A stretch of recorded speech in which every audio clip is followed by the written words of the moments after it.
Welcome to Japan English News, Quick Scan. Today's headlines.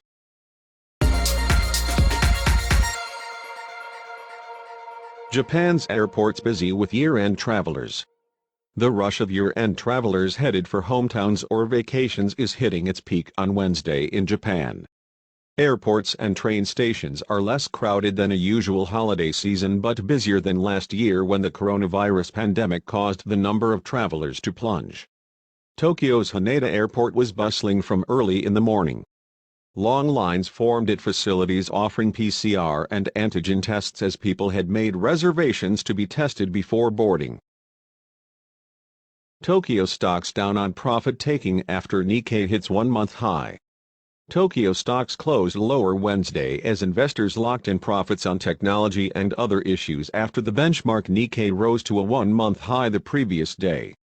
The 225-issue Nikkei Stock Average ended down 162.28 points, or 0.56%, from Tuesday at 28,906.88.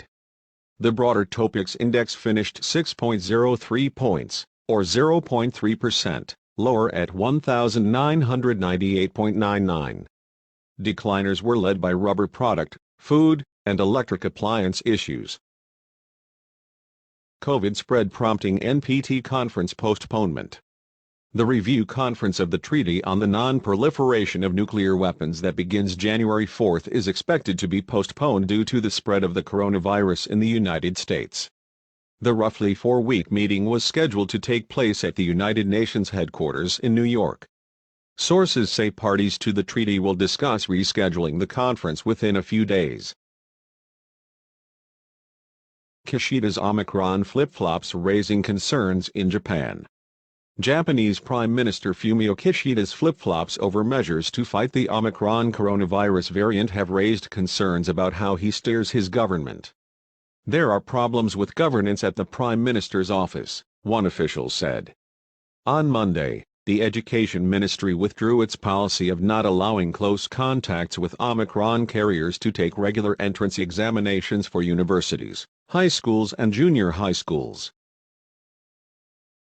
Input cost rise, Omicron await as Prime Minister Kishida pins hopes on wage hikes.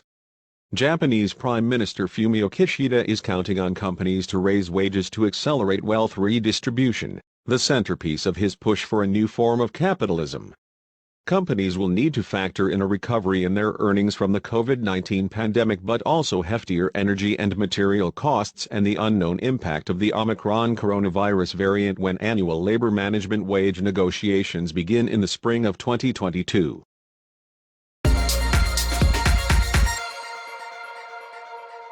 Japanese companies shifting away from New Year cards.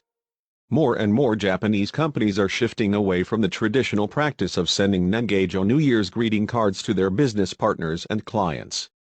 Companies are increasingly changing the way they use paper as they became more environmentally conscious. Digital transformation, including the spread of teleworking amid the novel coronavirus crisis, is another factor spurring the shift. Some companies have decided not to send cards, in consideration of the environment. Princess Kako, niece of Emperor Naruhito, turns 27.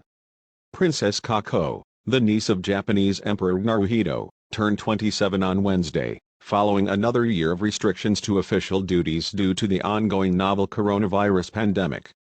The younger daughter of Crown Prince Fumihito and Crown Princess Kiko has expressed concern for those affected by the pandemic after receiving briefings from experts, as well as gratitude for those who have supported the vulnerable, according to the Imperial Household Agency.